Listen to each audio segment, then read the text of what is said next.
Bab 2570 menjadi kaya dalam semalam. Ada pula cara Wu Mingke yang sering menghancurkan prajurit Tao milik orang lain, yang juga sangat menggoda. Dalam dua permainan sebelumnya, ia hanya menghancurkan prajurit Dao dari Dao Fusion, yang tidak berarti apa-apa, tetapi sekarang ia benar-benar dapat menghancurkan prajurit Dao dari Dao Fusion. Jika ini diklarifikasi, bukankah mungkin untuk menang sesuka hati saat menghadapi musuh di masa mendatang? Prajurit Tao He Dao sangat penting bagi He Dao itu sendiri. Begitu prajurit Tao kelahiran dihancurkan, kekuatan mereka pasti akan turun drastis, dan sangat mungkin hidup dan mati akan ditentukan dalam sekejap. Tidak seorang pun akan tergoda oleh cara ini. Itulah sebabnya begitu banyak biksu mengawasi pintu masuk dan keluar utama medan pertempuran. Lu Ye tidak ingin bersikap begitu licik, tetapi jika ia meninggalkan medan pertempuran saat ini, apapun yang ia lakukan, ia pasti akan ketahuan. Begitu ia muncul di sini, setidaknya 7 atau 8 orang menatapnya, dan saat ia bergegas keluar, 7 atau 8 orang itu benar-benar mengikutinya. Tunggu sebentar, sesama Tao. Seseorang berteriak, dan sosok itu segera mendekat, dan ternyata itu adalah seorang Taois. Lu Ye hanya pura-pura tidak mendengar dan berjalan sedikit lebih cepat. Beberapa biksu yang mengikutinya awalnya hanya curiga, tetapi ketika mereka melihat Lu Ye bertindak seperti ini, mereka segera merasa yakin bahwa orang ini mungkin adalah tamu tak dikenal. Dalam situasi seperti itu, mereka secara alami mengikutinya dari dekat. He Dao, yang pertama berbicara, jauh lebih cepat daripada Lu Ye. Hanya dalam beberapa napas, dia bergegas ke sisi Lu Ye dan mengimbanginya. Dia menoleh dan menatapnya, tamu tak dikenal. Sambil berbicara, lihat ke atas dan ke bawah. Sangat disayangkan bahwa jaket yang diberikan oleh Qin Feng memiliki efek menyembunyikan deteksi orang lain, sehingga He Dao tidak dapat melihat wajahnya sama sekali. Lu Ye segera menggelengkan kepalanya ke dalam drum yang bercipratan. Nah, He Dao tersenyum, rekan Taois, jangan panik. Saya hanya ingin membuat kesepakatan dengan Anda. Mengapa kita tidak mencari tempat untuk membahasnya secara rinci? Sementara keduanya berbicara, beberapa sosok lainnya menyusul di belakang mereka, dan mereka semua adalah He Dao. Semua orang tidak sabar untuk menyapa Lu Ye, ingin melihat lebih dekat. Lu Ye sama sekali mengabaikannya. Tidak ada seorang pun di alam Hehe yang bisa menggunakan kekerasan, jadi dia tidak takut dengan apa yang akan dilakukan orang-orang ini padanya. Melihat ini, beberapa anggota He Dao saling memandang. Pada saat berikutnya, bentuk mereka berubah dan mereka mengelilingi Lu Ye. Lu Ye tidak punya pilihan selain berdiri diam. Ada banyak orang di sekelilingnya, dan dia tidak bisa bergerak sama sekali. Dia harus mengambil tindakan jika dia ingin keluar dari masalah. Orang-orang He Dao ini tidak berani melakukan apapun sesuka hati, dan dia tentu saja tidak berani melakukan hal itu. Rekan Taois, jika Anda tahu apa yang sedang terjadi, silakan ikut dengan kami. Jika tidak, jika kita menunda ini terlalu lama, semakin banyak orang akan datang. Anda tidak ingin identitas Anda sebagai tamu tak dikenal terbongkar, bukan? Biksu yang berbicara lebih dulu angkat bicara. Lu Ye tidak berkata apa-apa, hanya berdiri di sana, seolah-olah dia tuli. Wah, kurasa Anda bersulang alih-alih makan sebagai hukuman. Tidak seorang pun di alam Hehe ini yang dapat melakukan apapun terhadap Anda, tetapi Anda pada akhirnya akan menjadi milik seseorang di luar sana. Ketika lebih banyak orang datang, mereka akan mengenali Anda. Bagaimana Anda akan menangani diri sendiri? Ada ancaman lain dari He Dao. Hei, Lu Ye menghela napas, senior, Anda telah mengenali orang yang salah. Saya bukan tamu tak dikenal. Orang yang mengancamnya tadi mencibir, jika Anda bukan tamu tak dikenal, bagaimana Anda bisa pergi saat ini? Aku memenangkan banyak Daoyu di arena pertempuran, dan aku ingin pergi ke Menara Jin Rui untuk bersenang-senang. Semua orang, jika aku adalah tamu tanpa nama, aku harus tetap tinggal di arena pertempuran sekarang. Lu Ye menjelaskan. Nah, He Dao ragu, kalau begitu angkat tudungmu dan biarkan aku melihat seperti apa rupamu. Baiklah, kata Lu Ye, mengangkat tangannya untuk mengangkat tudungnya, tubuhnya tiba-tiba melonjak dengan kekuatan.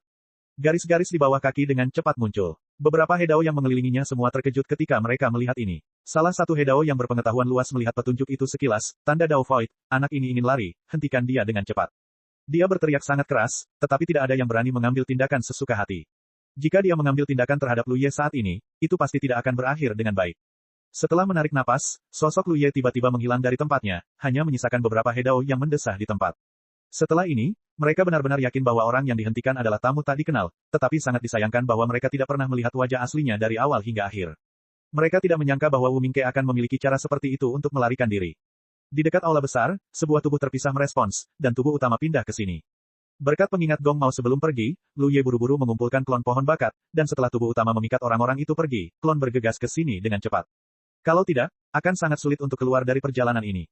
Beberapa saat kemudian, di aula tengah kota Yuanxi, Lu Ye kembali dengan santai.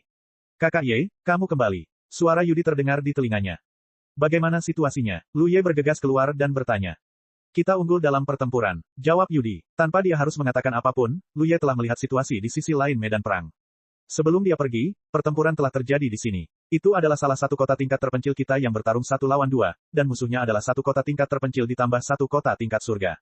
Di medan perang seperti itu, sebenarnya sulit untuk menentukan pemenangnya. Yang paling bisa mereka lakukan adalah saling bertarung dan kemudian mundur. Karena tidak ada yang bisa menjamin apakah pertempuran seperti itu akan menarik musuh di dekatnya. Ketika mereka berimbang atau memiliki kekuatan yang sama, beberapa kota Hedao akan bertarung sampai mati jika perlu. Tetapi dengan kedatangan kota Yuanxi dan kota Lingfeng, keseimbangan kekuatan antara musuh dan kita telah berubah.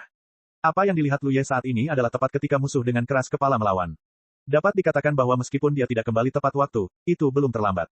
Sama seperti sebelumnya, saya dengan cepat mengumpulkan klon pohon bakat dan mengirim mereka ke medan perang Rongdao untuk melakukan apapun yang mereka inginkan, sementara saya mengangkat pedang saya dan pergi untuk membunuh orang-orang Hedao di medan perang.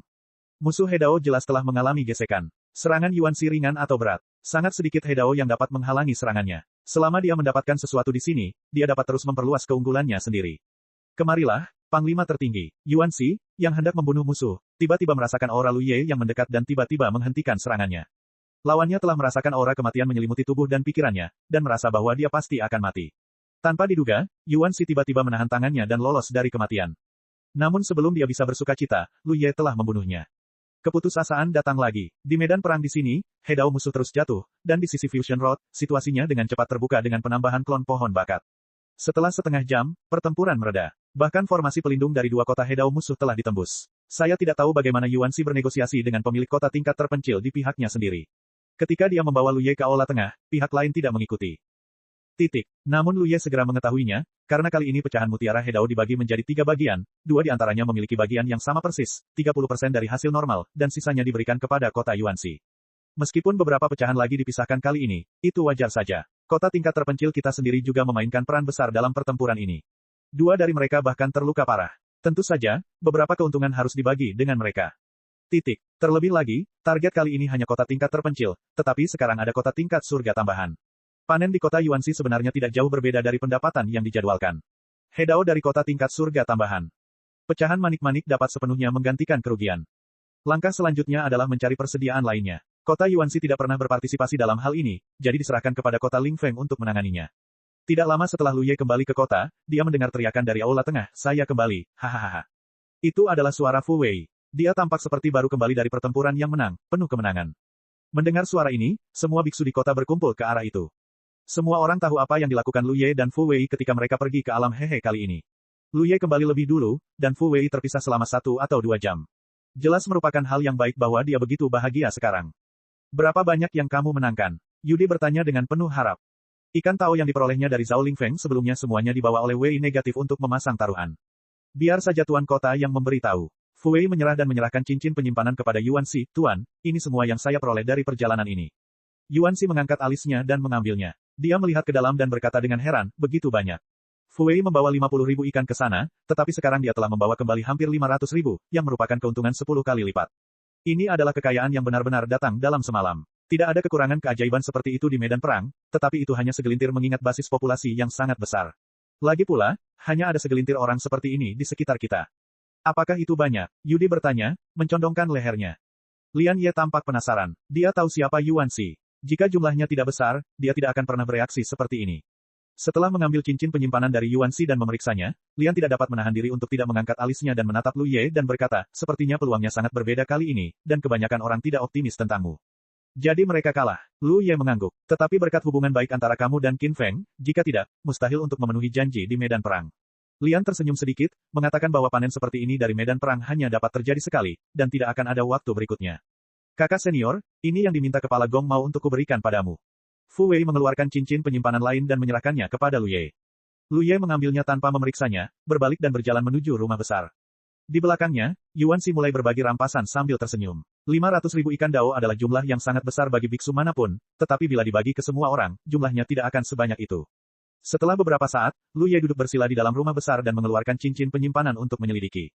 Pikiran spiritualnya menyapu dirinya dan dia mengangkat alisnya. Meskipun dari hasil panen dari Fu Wei, dia hampir tahu bahwa jumlah ikan tao yang bisa dia dapatkan kali ini pasti tidak sedikit, tetapi dia tidak menyangka akan ada begitu banyak. Itu hampir 10 juta ikan. Sekarang saya benar-benar menjadi orang gemuk setelah 1 gigitan. Dengan metodenya dalam memurnikan ikan dao, 10 juta ikan dao ini dapat memberinya cadangan kekuatan dao yang sangat besar. Kekuatan dao sebanyak ini tidak hanya akan memungkinkannya untuk dipromosikan ke Hedao dengan lancar, tetapi dia juga akan dapat menggunakannya untuk waktu yang lama di masa depan. Tidak perlu khawatir tentang cadangan kekuatan tao lagi. Bagi hasil keuntungan yang diberikan kepadanya oleh medan pertempuran adalah 20% dari pendapatan. Dengan kata lain, keuntungan yang bisa didapat oleh medan pertempuran itu sendiri dari pertempuran ini saja hampir 50 juta ikan. Sungguh jumlah yang mengerikan. Kurung buka kurung tutup. Bab 2571 tingkat ke-9 Dao Fusion. Pendapatan dari medan pertempuran harus dikurangi terlebih dahulu semua biaya, yang tidak hanya mencakup biaya yang dikeluarkan oleh medan pertempuran itu sendiri untuk pertempuran, tetapi juga biaya yang perlu dibayarkan. Misalnya, ada 500.000 ikan di Fuwei. Meskipun tidak banyak biksu yang bertaruh pada Lu Ye di seluruh medan pertempuran, karena peluangnya sangat tinggi, sebagian besar Daoyu dibayarkan di medan pertempuran terakhir. Setelah semua pengeluaran dihilangkan, yang tersisa adalah apa yang bisa diperoleh di medan perang. Pendapatannya bisa 50 juta Daoyu. Dengan kata lain, jumlah Daoyu yang mengalir ke medan pertempuran kali ini setidaknya 60, 70 juta atau lebih. Dan ini dengan asumsi bahwa padang salju itu kacau. Jika tidak ada kekacauan di padang salju ini, lebih banyak biksu akan datang setelah mendengar berita itu, dan handicapnya bisa dengan mudah melebihi 100 juta. Melihat sejarah medan pertempuran, jarang ada pertempuran yang memiliki handicap sebesar itu. Gong mau memainkan permainan besar kali ini. Jika Lu Ye benar-benar kalah dalam pertarungan itu, kompensasi Daoyu pasti akan membuat medan pertempuran menjadi lumpuh. Lu Ye juga cukup bersemangat di Datong Mansion di kota Yuanxi. Dia belum pernah melihat begitu banyak ikan Dao. Dia terutama ingat bahwa setelah duel kematian pertamanya dengan Kuei Wei, keuntungan yang dia dapatkan dari medan pertempuran hanya ratusan ribu ikan Dao. Ini juga membantunya untuk dipromosikan dengan lancar. Tingkat ke-7 Fusion Dao. Baru beberapa saat, dan sekarang dia bernilai puluhan juta. Belum lagi Rong Dao, bahkan He Dao, tidak banyak orang dengan kekayaan bersih sebesar itu. Dengan ikan Tao, yang perlu dilakukan Lu Ye sekarang adalah dengan cepat meningkatkan tingkat kultivasinya. Meskipun setelah dia dipromosikan ke tingkat ke-9 Fusion Dao, kemungkinan mendapatkan koin Xing Yuan dengan membunuh Fusion Dao tersebut di masa mendatang akan berkurang, tetapi mengejar latihan seorang biksu. Itu adalah alam kultivasi yang lebih tinggi. Tidak mungkin baginya untuk terus menekan kultivasinya sendiri hanya karena koin Xing Yuan. Jika demikian halnya, maka dia harus melepaskan yang pertama dan mengejar yang terakhir. Terlebih lagi, seiring dengan meningkatnya level kultivasi Anda akan memiliki lebih banyak kesempatan untuk membunuh He Dao, yang merupakan keuntungan. Saat ini di lingkungan yang berbahaya seperti padang salju, meskipun Yuanxi dan Lian di kota itu kuat, Lu Ye tidak dapat menyalahkan orang lain. Pengembangan diri benar-benar kuat, tidak ada yang perlu dipersiapkan. Lu Ye baru saja mengaktifkan larangan di rumah besar itu untuk mencegah siapapun mengganggunya. Dengan lambaian tangannya, sejumlah besar ikan Dao menyebar di sampingnya, dan kekuatan pohon bakat diaktifkan, akar tak terlihat menyebar, meluas ke segala arah, menelannya. Emas di pohon bakat secara bertahap menjadi lebih kaya. Dia memiliki banyak cadangan daya, jadi tidak butuh waktu lama kali ini untuk merasakan bahwa pohon bakat telah mencapai tingkat kejenuhan. Ini adalah batas pohon bakat. Lu Ye telah menentukan sebelumnya bahwa batas ini adalah 1 juta Do Power. Lu Ye tenggelam dalam pikirannya, menatap pohon bakat emas, dan menarik napas. Setelah berlatih sepanjang jalan, dia akhirnya mencapai titik ini. Pola Dao yang akan diukir juga merupakan pola Dao terakhir di tingkat Dao Fusion. Mengambil langkah ini berarti Lu Ye memenuhi syarat untuk dipromosikan ke He Dao kapan saja. Tentu saja, dia hanya memenuhi syarat. Tanpa ragu-ragu, Lu Ye mulai mengukir pola Tao di tulang Tao-nya. Itu masih merupakan front ilahi, dan itu hanya bisa menjadi front ilahi. Dia telah merasakan manisnya pola Dao 8 dewa, dan tentu saja tidak ada pilihan lain untuk yang terakhir ini. Pedang Panshan dapat dengan mudah menghancurkan prajurit Dao dari Dao Fusion dan bahkan Dao He. Di satu sisi, karakteristiknya sendiri setelah dipromosikan menjadi harta karun adalah alasannya, dan di sisi lain, alasannya adalah pola Dao 8 dewa yang diukir oleh Lu Ye. Dapat dikatakan bahwa kedua faktor ini digabungkan untuk mencapai ketajaman pedang Panshan yang ekstrim. Tingkat ke-8 seperti ini, tetapi bagaimana dengan tingkat ke-9? Itu pasti akan lebih kuat. Dengan metode seperti itu, bahkan jika Anda tidak dapat mengalahkan musuh yang kuat, selama Anda dapat mempertahankan jalan buntu, Anda masih memiliki kesempatan untuk menghancurkan prajurit Tao musuh dan mengubah kekalahan menjadi kemenangan. Kekuatan Dao dikonsumsi dengan gila-gilaan, dan di bawah kekuatan pohon bakat, primitif kecil dan kompleks terukir di tulang Dao, dan rasa sakit yang memakan hati dan memakan jiwa meresap ke seluruh tubuh. Rasa sakit yang disebabkan oleh ukiran garis-garis terakhir ini tampaknya beberapa kali lebih kuat dari sebelumnya. Tubuh Lu Ye bergetar seketika, pakaiannya basah oleh keringat. Bahkan jika seorang biksu biasa memiliki pikiran yang kuat, jika dia menghadapi situasi ini, dia mungkin terganggu dan menderita kegagalan. Tetapi Lu Ye terutama mengandalkan pohon bakat untuk mengukir pola Dao, sama seperti dia mengaktifkan pola Dao, jadi meskipun ada beberapa gangguan, pengukiran pola Dao tidak akan berdampak apapun. Seiring berjalannya waktu, rasa sakitnya tiba-tiba berlipat ganda, dan wajah Lu Ye menjadi pucat dan tidak berdarah. Keringat yang mengalir di tubuhnya telah membentuk aliran. Namun, dia masih punya waktu untuk menyelidiki situasi pohon bakat. Prasasti pola Dao belum setengah selesai, dan cadangan daya Dao dari pohon bakat telah dikonsumsi lebih dari setengah. Dengan kata lain, bahkan jika semua cadangan daya di pohon bakat dikonsumsi, itu tidak akan cukup untuk mengukir kali ini. Lu Ye diam-diam bersukacita. Untungnya, dia telah mengawasi. Kalau tidak, akan terlambat jika dia menunggu sampai kekuatan Dao benar-benar habis sebelum dia menyadarinya. Pada saat itu, akan menjadi masalah sepele jika jutaan kekuatan Dao terbuang sia-sia, tetapi konsekuensi dari kegagalan untuk maju mungkin tidak. Dia bisa menanggungnya. Alasan mengapa saya memeriksa cadangan pohon bakat saat ini terutama karena pengalaman saya dalam dipromosikan berkali-kali sebelumnya.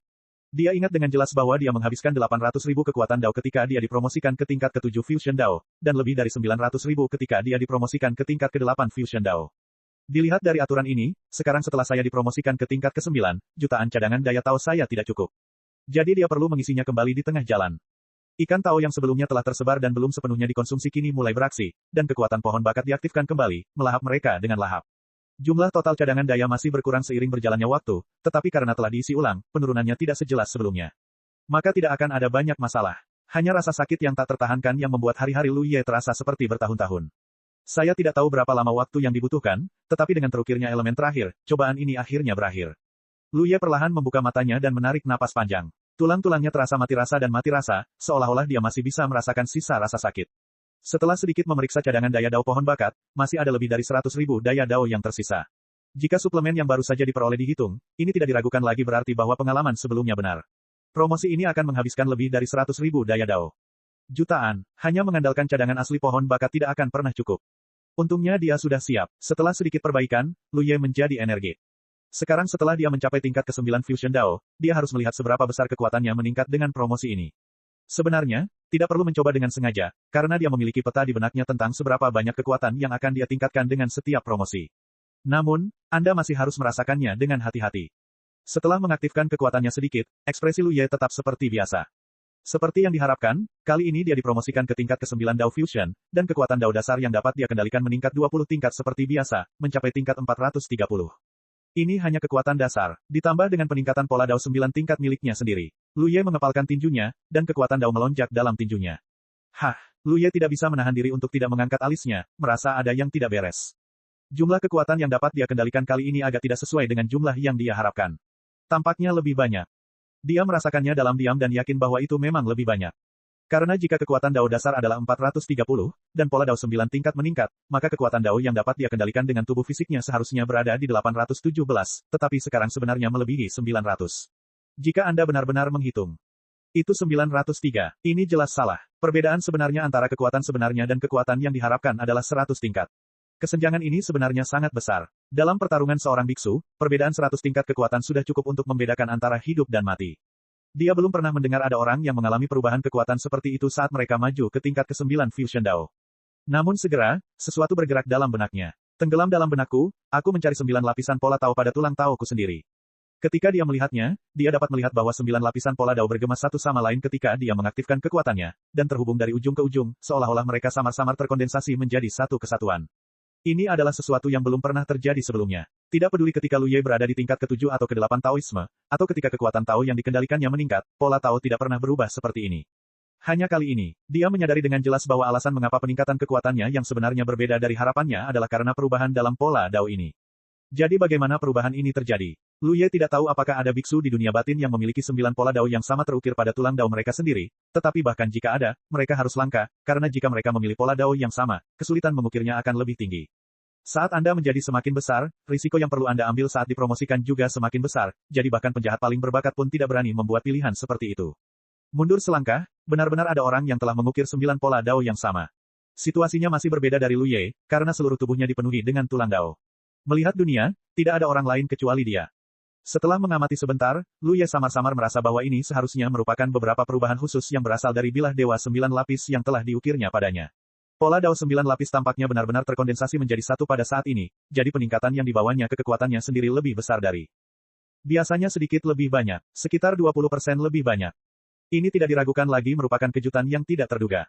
Dia masih sedikit menyesal, karena bahkan jika dia dipromosikan ke tingkat ke-9 Fusion Dao kali ini, dan ditambah dengan tentara Dao, kekuatannya masih akan sulit untuk mengalahkan Qianli. Tetapi sekarang, jika kekuatannya sendiri ditambah dengan tentara Tao, itu sudah melampaui 1000. Sulit bagi banyak Hedao untuk memiliki kekuatan seperti itu. Dengan promosi ini, kekuatan keseluruhan telah meningkat hampir 170 langkah, yang lebih besar daripada promosi sebelumnya. Ini tidak diragukan lagi berarti bahwa promosi ini telah sangat meningkatkan kekuatannya. Bocah Lu, kemarilah dan coba pedang itu. Desak Lu dari samping. Setiap kali setelah Lu Ye dipromosikan, dia akan merasakan bagaimana bilah dewa tambahan akan mengubah pedang Panshan. Dia sudah terbiasa dan tidak sabar untuk melakukannya. Lu Ye tersenyum, mengulurkan tangan dan meraih pisau Panshan, dan mengeluarkannya dari sarungnya. Daoli mendesak. Pada bilah pedang, cahaya hijau menyebar seperti air yang mengalir, lalu dengan cepat menyatu dan menghilang tanpa jejak. Hah, sebuah suara terdengar, ini. Setelah jeda, dia tertawa terbahak-bahak, sekarang aku khawatir bahkan prajurit Tao di Hedao tidak akan bisa menghentikanmu dari menebas. Kurung buka kurung tutup. Bab 2572 menguji pisau. Fakta bahwa serigala dapat menghancurkan harta karun itu tidak ada hubungannya dengan ketajaman pedang Panshan itu sendiri. Itu hanya karena dalam lingkungan pertempuran hidup dan mati, ia dapat menelan misteri dalam harta karun itu. Dan misteri ini adalah ketergantungan harta karun di dunia.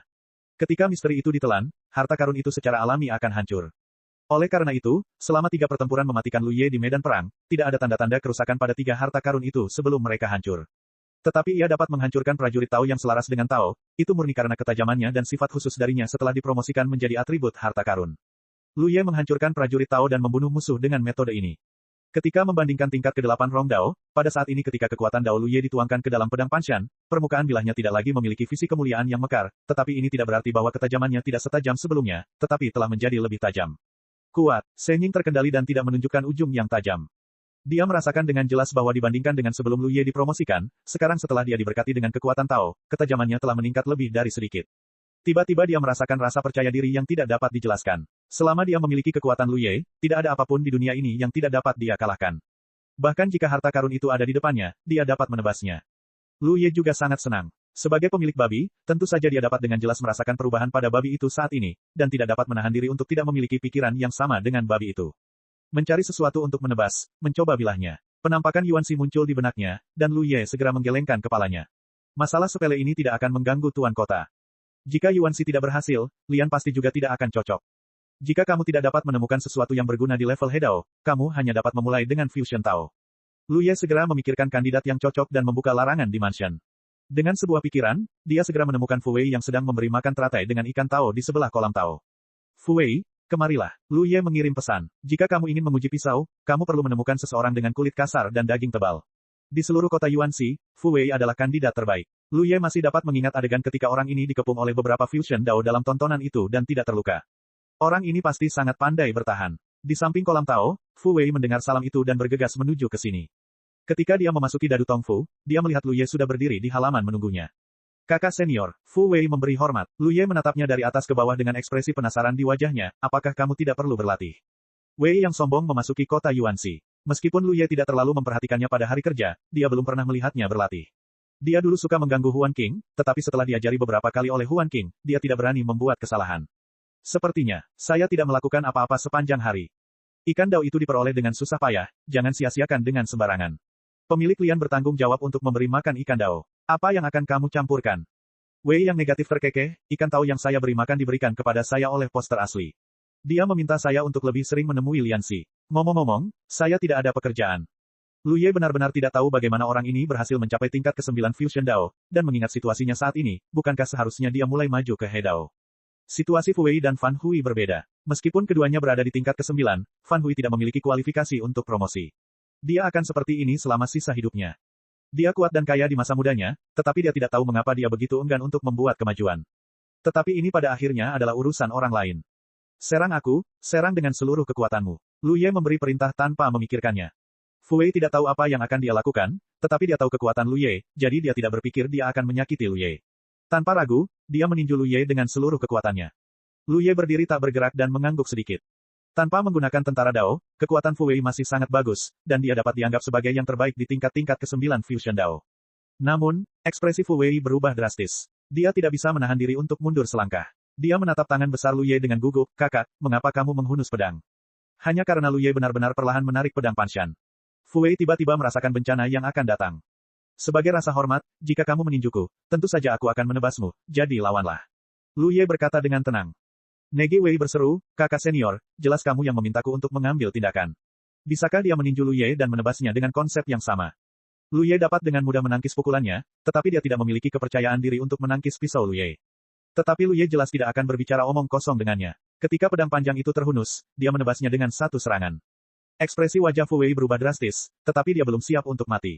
Dia segera berteriak, mengangkat tangannya, dan di antara kedua telapak tangannya, kekuatan Tao melonjak, dan cangkang kura-kura yang hampir mengeras tiba-tiba mengembun.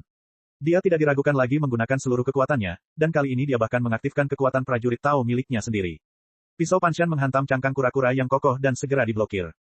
Ekspresi panik Negi Wei menjadi rileks, kakak senior, kamu membuatku takut setengah mati. Dia mengira Lu Ye benar-benar akan membunuhnya, tetapi setelah pedang itu jatuh, dia menyadari bahwa Lu Ye tidak menggunakan seluruh kekuatannya. Kekuatan yang dia gunakan hanya setara dengan pukulan yang baru saja dia pukul, yang merupakan kekuatan yang dapat dikendalikan oleh tubuh fisiknya. Kakak senior, apakah kamu ingin mengujiku? Kamu seharusnya memberitahuku lebih awal. Saat dia berbalik, ekspresinya berubah. Ketika dia mendongak, dia melihat bahwa pisau panjang Lu Ye sebenarnya telah ditekan ke bawah 1 inci lagi, seperti memotong kulit sapi, dan bilahnya telah memotong cangkang kura-kura.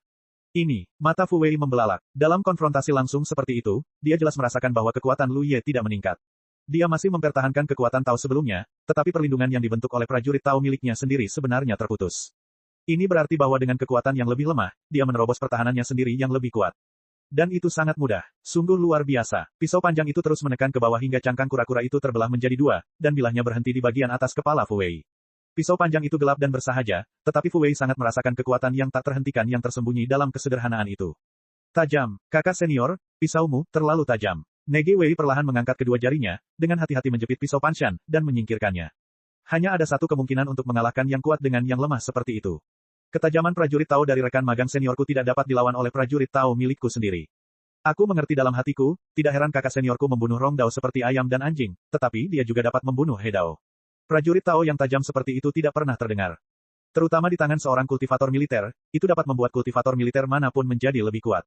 Berlatihlah dengan baik dan segera naik pangkat ke He Dao. Kita memiliki terlalu sedikit orang He Dao. Lu Ye menyingkirkan pisaunya dan berkata kepadanya lagi. Negi Wei menggaruk kepalanya dan berkata, ya, aku akan segera kembali berlatih. Setelah beberapa saat, Fu Wei kembali ke kediamannya dan menggaruk kepalanya sebentar. Kultivasi dan sebagainya, tidak ada hubungannya dengan dia. Dia telah mencapai batasnya sekarang. Jika dia ingin melangkah lebih jauh, dia harus melihat pada susunan takdir. Namun, ada beberapa hal yang tidak dapat dijelaskan terlalu banyak kepada Lu Ye, jadi dia hanya bisa menderita dengan merasa bosan di dalam ruangan. Seberapa dekat kamu untuk melewati rintangan kedua? Setelah membiarkan Fu Wei pergi, Lu Ye bertanya. Liu berkata, aku merasa menelan 2 harta karun lagi seperti pedang Chun Hui sudah cukup. Lu Ye memiliki kepala yang besar. Sekarang setelah dia bergabung dengan Taoisme tingkat ke-9, dia memiliki kualifikasi untuk dipromosikan ke He Dao kapan saja, tetapi tentu saja dia tidak dapat dipromosikan ke He Dao begitu saja. Karena dia tidak hanya perlu melakukan beberapa persiapan, tetapi dia juga belum siap. Bagi He Dao, prajurit Tao kelahiran sangatlah penting. Beberapa Rong Dao akan berusaha sebaik mungkin untuk menemukan Tao yang lebih baik sebelum dipromosikan.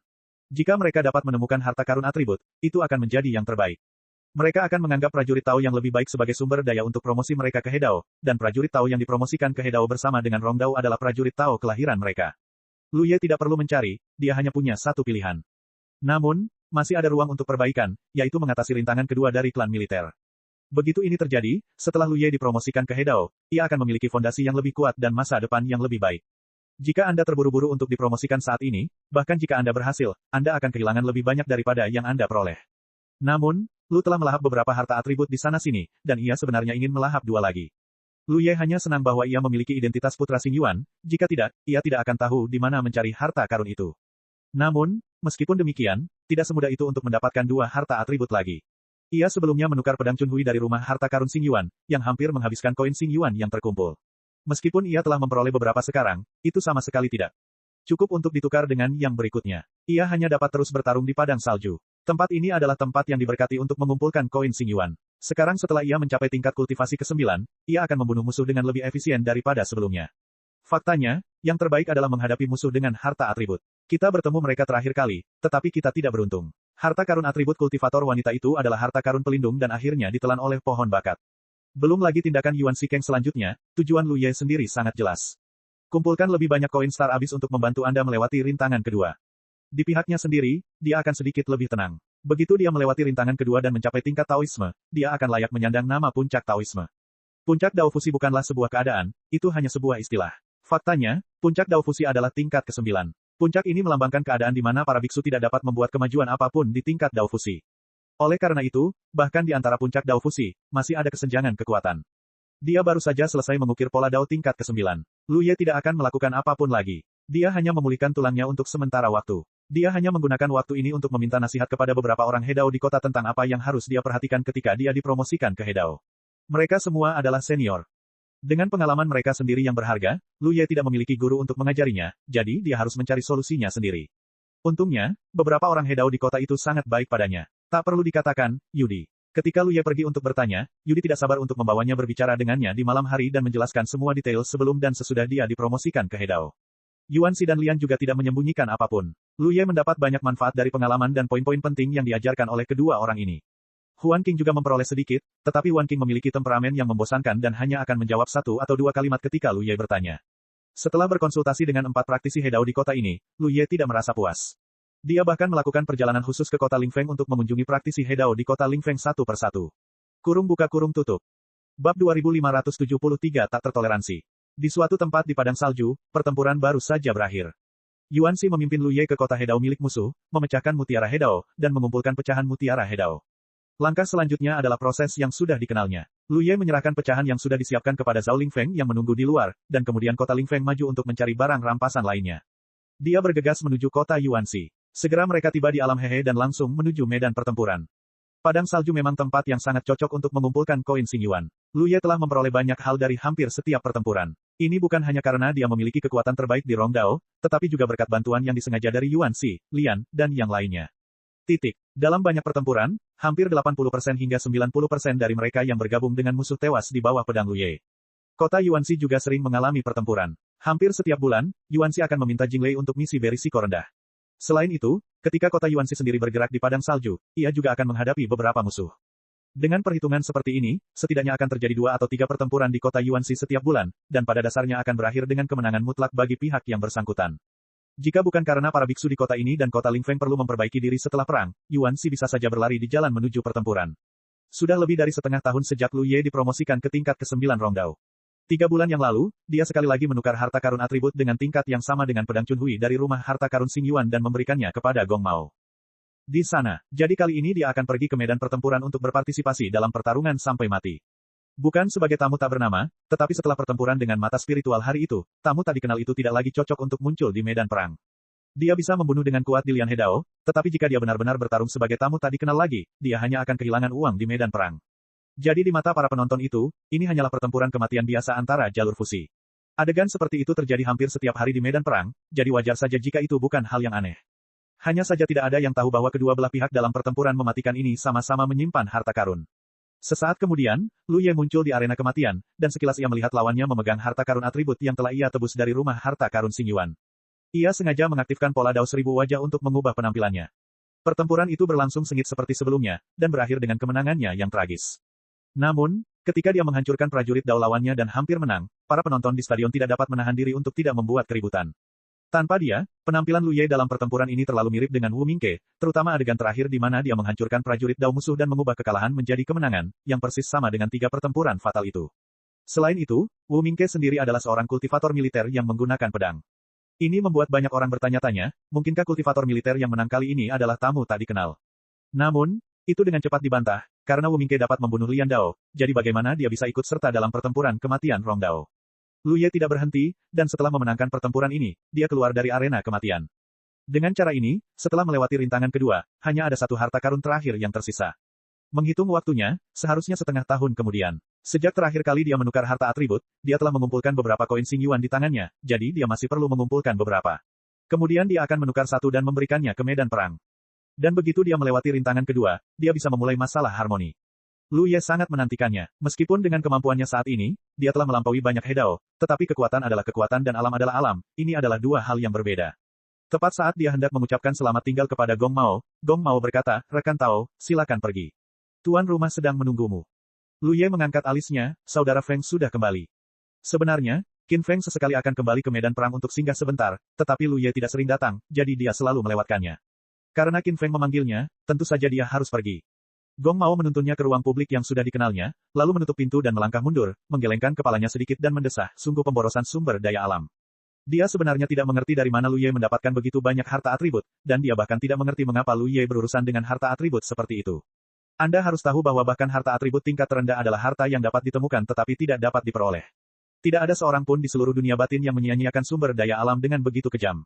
Namun, ini adalah masalah Lu Ye, dan dengan perintah Qin Feng, dia tentu saja tidak berani berkomentar. "Hai, Xiao Ye." Di ruang publik, begitu Lu Ye masuk, dia melihat Bobo merah muda mengangkat tentakel untuk menyambutnya. Lu Ye mengangguk dan menatap Qin Feng, "Kakak Feng." Qin Feng tersenyum dan mengulurkan tangannya untuk memberi isyarat, "Duduk." Lu Ye duduk di hadapannya tanpa basa-basi. Bobo segera menggulung beberapa tentakel dan mulai membuat teh dengan terampil. Qin Feng menatap Lu Ye dari atas ke bawah dan mengangguk pelan, "Apakah kultivasimu sudah meningkat lagi?" Lu Ye berkata, terima kasih kepada saudara Feng karena telah menjagaku. Qin Feng menunjuknya, masih sangat sopan. Lu Ye menggelengkan kepalanya, aku berbicara dari lubuk hatiku. Jika dia tidak menangkap banyak ikan dao dalam 3 pertempuran mematikan di medan perang, dia pasti harus khawatir tentang sumber daya pelatihan sekarang, karena kekuatan dao yang harus dia keluarkan setiap kali dia dipromosikan terlalu besar. Itu adalah level yang tidak terbayangkan oleh Daorong biasa. Dia tidak pernah menyangka bahwa meletakkan fondasi yang kokoh seperti itu pada level memasuki Tao akan menyebabkan masalah seperti itu saat berintegrasi ke dalam Tao. Untungnya, masalahnya sekarang terpecahkan. 3 pertempuran sampai mati, 3 terobosan, dan sekarang dia memiliki banyak ikan dao di tangannya. Dia tidak perlu khawatir tentang kultivasinya di masa depan. Dapat dikatakan bahwa tanpa medan perang, dia tidak akan dapat mencapai kultivasi seperti itu hari ini. Kudengar kamu memasuki padang salju. Tanya Qin Feng, mengalihkan topik pembicaraan. Kota ini ingin memasuki padang salju. Tentu saja, kami yang menjadi bawahan hanya bisa mengikuti. Bagaimana rasanya? Memang berantakan, tetapi ada banyak peluang. Asalkan kamu bisa beradaptasi. Qin Feng mengangguk setuju, jika kamu tidak berada di bawah Yuan Shi, aku ingin kamu pergi ke Kunli untuk membantu, tetapi karena kamu bersama Yuan Shi, lupakan saja. Lu Ye mengangguk, Tuan Kota masih menjaga kami para bawahan dengan baik. Keduanya mengobrol sebentar, dan setelah beberapa saat, Bobo membuat teh dan menuangkan secangkir untuk masing-masing Lu Ye dan Qin Feng. Setelah Lu Ye minum, dia tidak bisa menahan diri untuk tidak mengacungkan jempol. Keterampilan Bobo dalam membuat teh luar biasa, dan tehnya juga enak. Xiao Ye, meskipun kamu berada di bawah komando Yuan Shi, kamu tidak boleh ceroboh. Ada terlalu banyak kota Hedao yang mengalir ke Sui Yuan saat ini. Meskipun Yuan Shi kuat, dia mungkin tidak dapat melindungimu kadang-kadang. Jika sesuatu tidak dapat dilakukan, ingatlah untuk pergi ke Kun Li. Qin Feng memerintahkan lagi. Aku mencatatnya. Lu Ye mengangguk. Selain itu, kembalilah dan beritahu keluargamu bahwa ada krisis tersembunyi di padang salju. Tampaknya seseorang menggunakan kekuatan harta karun itu untuk mengacaukan situasi. Biarkan dia lebih memperhatikannya. Lu Ye mengangkat alisnya, harta karun. Qin Feng mengangguk dengan sungguh-sungguh, harta karun yang belum pernah muncul di dunia batin sebelumnya. Aku belum tahu apa itu. Dilihat dari informasi saat ini, itu seharusnya pedang. Banyak kota Hedao telah menderita. Tetapi hampir tidak ada orang yang menemukannya yang selamat. Apakah itu musuh? Ekspresi Lu Ye juga menjadi serius. Jika itu adalah musuh, maka semuanya akan menjadi masalah. Aku tidak tahu posisinya, karena kedua belah pihak telah menghancurkan kota Hedao, jadi aku curiga seseorang mungkin mengacaukan keadaan. Lu Ye berpikir serius, jika kau bisa mengendalikan kekuatan harta karun, kau seharusnya bukan orang yang tidak dikenal, kan? Masih memeriksa, Qin Feng menjawab dengan khawatir. Yang dikhawatirkannya sebenarnya bukanlah musuh yang tidak dikenal, tetapi kemungkinan akan memicu insiden lain. Di permukaan, tampaknya konflik di padang salju itu disebabkan oleh dirinya yang terkena skala terbalik saat memasuki dunia luar hari itu. Namun, sebenarnya bukan itu masalahnya. Ada pertimbangan lain. Jika tidak terjadi peristiwa besar lain nanti, dia tidak akan pernah menyebabkan kekacauan di padang salju, karena dia tahu bahwa begitu dia mengambil langkah ini, banyak orang akan mati. Ini bukan niat awalnya. Dalam rencananya, tidak peduli seberapa keras pertikaian di padang salju kali ini, itu akan dibatasi pada tingkat tertentu, dan 10 besar tidak akan mengakhirinya secara pribadi. Tetapi sekarang setelah harta karun itu muncul, situasinya agak tidak terduga.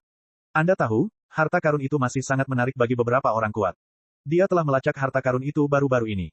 Lu Ye tidak tinggal lama di sini, karena Qin Feng akan segera pergi, jadi setelah minum beberapa cangkir teh, dia berpamitan dan pergi. Setelah kembali ke kota Yuan Shi, Lu Ye memberitahu Yuan Shi berita itu. Setelah mendengar ini, Yuan Shi tampak sedikit serius. Bahkan setelah memasuki padang salju, kota kita telah maju dengan cepat dan belum menemui musuh yang sulit, tetapi ini tidak berarti bahwa kota kita benar-benar tak terkalahkan. Melihat Sui Yuan saat ini, kekuatan dan fondasinya jauh lebih kuat daripada kota ini. Kota ini dapat berjalan dengan lancar karena, pertama, cukup berhati-hati, kedua, memiliki kota Ling Feng sebagai pembantunya, dan yang terpenting, itu semua adalah informasi yang diberikan oleh Jing Lei. Dengan bantuan informasi ini, kota ini dapat menghindari banyak lawan yang sulit dilawan. Bagaimana mungkin Yuan Shi tidak mengetahui hal ini? Dengan fondasi kota ini saat ini, bahkan kota Ling Feng sama sekali tidak akan memiliki kekuatan untuk melawan jika bertemu musuh yang memegang harta karun. Itulah sebabnya dia terus menekan Jing Lei agar kota itu tidak perlu mengambil terlalu banyak risiko. Tiba-tiba sudah lebih dari sebulan lagi. Lu Ye, yang sedang berlatih, tiba-tiba menyadari bahwa kota Yuan Shi, yang telah tidak aktif selama beberapa hari, mulai bergerak, dan dia segera mengerti bahwa ada misi baru. Dia mengabaikannya dan terus berlatih. Sekarang, latihannya bukan untuk mendapatkan kekuatan Tao. Ikan Tao di tangannya kaya, dan dia tidak perlu lagi khawatir tentang kekuatan Tao. Hanya saja dia berkonsultasi dengan para Taois beberapa waktu lalu dan mendapatkan beberapa pengalaman, jadi sekarang latihannya adalah untuk mempersiapkan tindak lanjut. Mempersiapkan promosi. Pada saat yang sama, di kota Souzhou, Jing Lei duduk tegak dengan ekspresi yang rumit. Berita itu telah dikirim ke Yuan Shikeng. Menurut pengalaman sebelumnya, Yuan Shikeng akan segera bergegas ke posisi yang ditunjuk. Tetapi begitu dia mengambil langkah ini, dia tidak dapat melihat ke belakang. Dia tidak tahu apa yang akan terjadi pada kota Yuan Shi, tetapi kali ini pasti akan berbeda dari masa lalu. Aku dipaksa. Dia marah dalam hatinya, memikirkan wakil penguasa kota yang bermartabat di ibu kota. Berapa banyak kota Hedao di zona perang ini yang bergantung padanya untuk bertahan hidup, tetapi setelah terlibat dengan kota Yuanxi, mereka tidak pernah memiliki kehidupan yang baik. Dia telah menanggungnya untuk waktu yang sangat lama. Sekarang dia tidak tahan lagi, tidak perlu menanggungnya lagi. Tentu saja, dia tidak akan pernah mengakui bahwa alasan mengambil langkah ini terkait dengan fakta bahwa dia kehilangan banyak ikan tao di medan perang hari itu. Dia pikir dia bisa mendapatkan harga murah saat itu, tetapi dia kehilangan semua uangnya. Kurung buka kurung tutup. Cek cek cek cek cek cek cek cek. Rakan-rakan kultivator sekalian, sebelum retret, sila terus berkultivasi untuk jurus subscribe, like, share dan komentar agar sekte novel Sadim terus berkembang pesat.